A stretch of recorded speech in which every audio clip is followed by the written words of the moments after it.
Alright. We're well into this one here. Okay? We've slowly been cutting our way into it until we can get this gear to fit just exactly the way we want it to.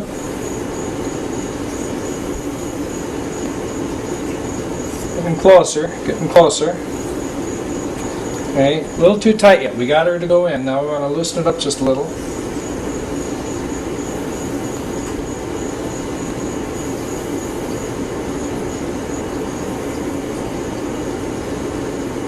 Okay, I would say that's going to be pretty close. Yep. See that? That's just about perfect. Right about there. If you can see that or not. But that's about the right amount of shake that you want right there, and that's it. That's almost perfect. Now we're not done yet, but we're getting closer. Okay, now that we're this far, we now have everything broached out and everything fits. Next step is we want to harden the inside of the bushings. Now they're already hard. This is a very good steel using bronze over brass, and there's nothing wrong with brass. Bronze is better. This is a smoothing broach. What this will do is this will harden the inside of the bushing. After we've already gone in, we take this, put a little bit of oil on it, and then we're going to carefully route it out until we smooth the inside of the bushing. If there's any burrs left over from the original broach, it's going to remove those. It's going to polish the inside of the bushing, and it's going to harden it at the same time, adding life to the bushing. Now we're going to do that on all of these, and when we're done with that, we're going to go over here, and we're going to use these tools here. What these are, if you notice, they got small round ends on them. Now what that's going to do is it's going to create an oil cup. It's going to cut a dish into the top of the bushing, which is going to create an oil cup. So when you oil it, oil will stay there. So we'll show you what it looks like when we're finished.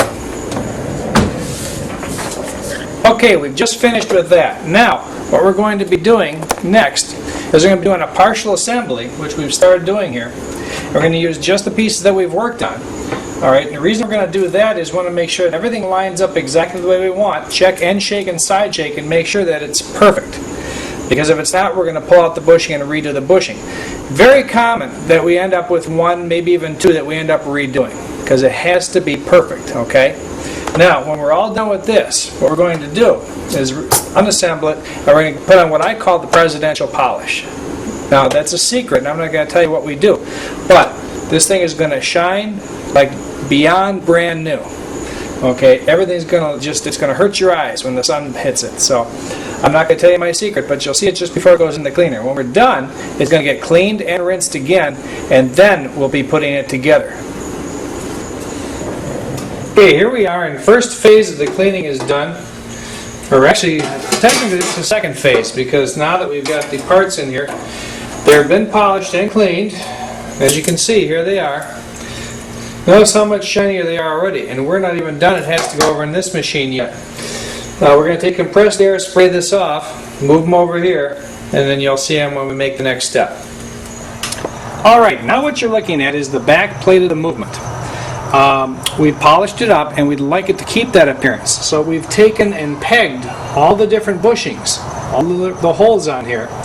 And what we're going to do is we're going to put a lacquer on this. Alright, put a clear lacquer on it using a spray, and it's going to go on like this. Very thin coats, very little at a time. And what this is going to do is it's slowly going to build up to a nice thin plastic coat over it, and it will keep it from tarnishing. Now, all brass darkens with age, but with this, it's going to last a lot longer, and you'll be able to enjoy the beauty of the clock. This is another step we do in what I call the presidential repair. We're not done yet, though. We're not done yet. You'll love it when it's finished. Okay, what you see here is one of the mainsprings. We are now ready to wind it up. We've greased it, and we have to get greased thoroughly throughout the straps. We're going to wind her up and get her ready for installation. This is a special mainspring winder called a Webster. And what this does, it allows us to wind the spring up. We're going to wind it up and let it down a couple of times, and that's going to spread the grease thoroughly throughout the straps. Now it's important that these wind up nice and straight, okay? And that's why you wear a glove.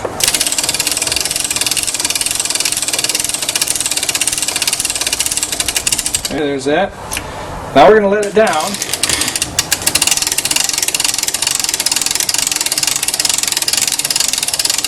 You can see the grease in between the straps there. She's spraying together very nicely. Now we're going to wind her up again.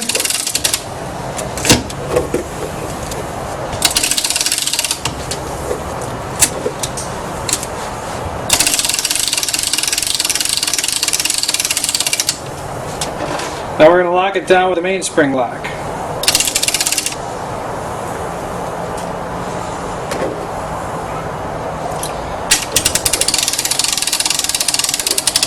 And we've got her just about ready. Okay, lock in place. And all set for installation in the clock. See you at the clock.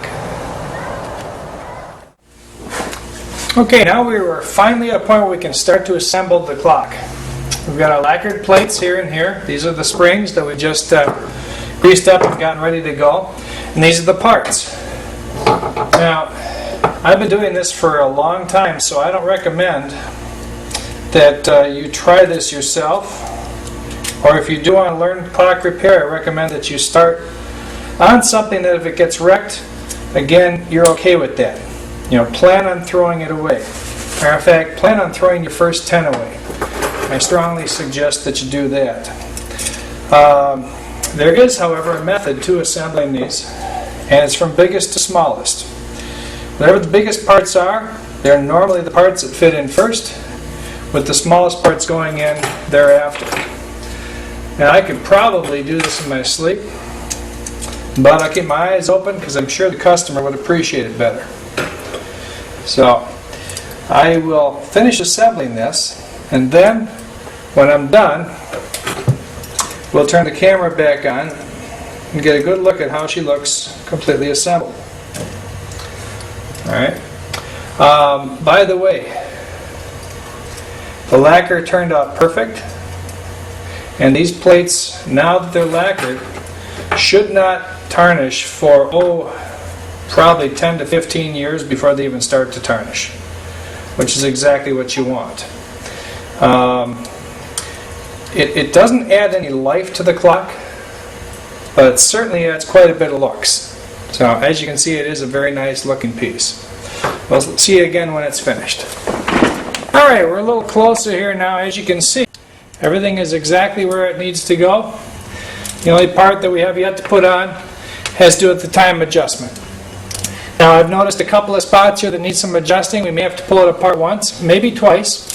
So I'm going to be using a couple of tools here to go through a period of adjusting at this point until we get everything working right. Some of the things right now on this particular one, which are quite common, is that this locking lever is not locking exactly the way that it should. And we don't have this gear lined up exactly right to shut off on time. So we're going to make those series of adjustments, and then we'll be ready to oil it. Alright, now what we're ready to do is start oiling.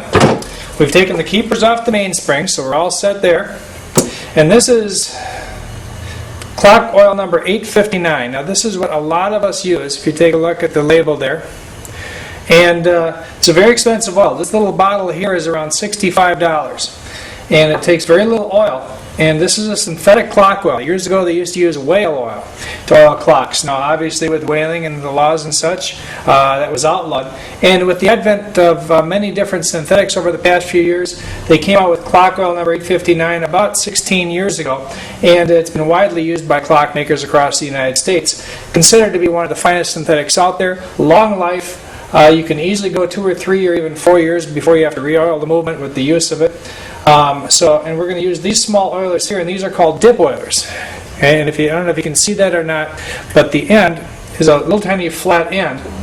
And as we dip the dip oiler in the end of the oil, in 859 oil, a little bit of oil drains to the end of the dip oiler. Okay? Then we're going to take that and we're going to touch it to the different bushings that we've added.